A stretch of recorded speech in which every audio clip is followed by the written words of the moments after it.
Hi everyone, it's Nathan Stubbs from the Canberra Golf Studio here to give you a little bit of information about club path, face to path, influence on ball flight, and how they work together.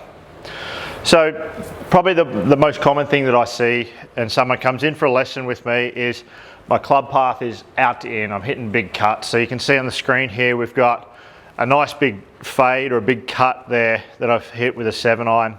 You can see the path is negative 7.4 degrees.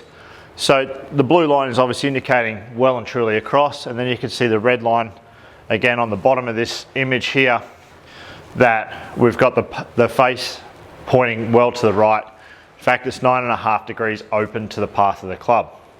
So again, this is a typical slicer or an over the top swinger, and how we fix that depends on the physicality of the person itself. Now, physically, the golfer might not be able to actually drop the club back in to the right position to be able to get the club working in and out. So they may be restricted through turn through their torso or upper back. So obviously we've got to work on a couple of different bits and pieces there. The thing that I like to use the most is just a simple alignment stick as a visual guide for the golfer. So obviously we're swinging out to in there.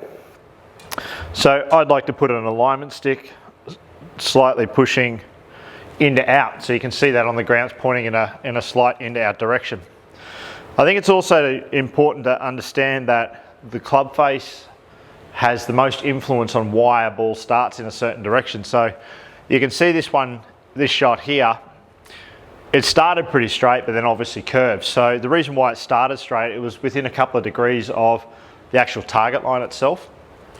But obviously curved because the face is open to the path, which created quite a large spin axis.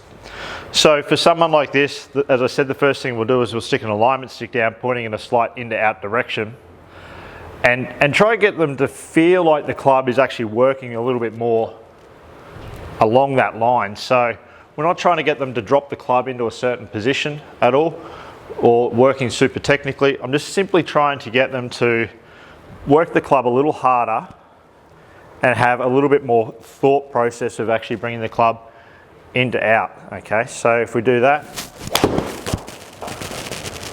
so that's a little bit better. You can see path was at 0.6, face was at 0, and you can see how straight that shot actually went. And the only thought that I had with that was to simply try and get my club to work in that same direction as that red stick. So if we do that again, along the red stick, push that a little bit, left the face open a tiny bit, but again you can see the path really work back down.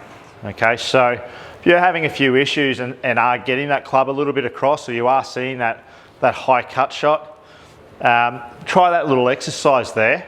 Put an alignment stick down where you can feel like you're just working along. It's just a visual aid for you to obviously help that. All the very best, and hope to see you very soon.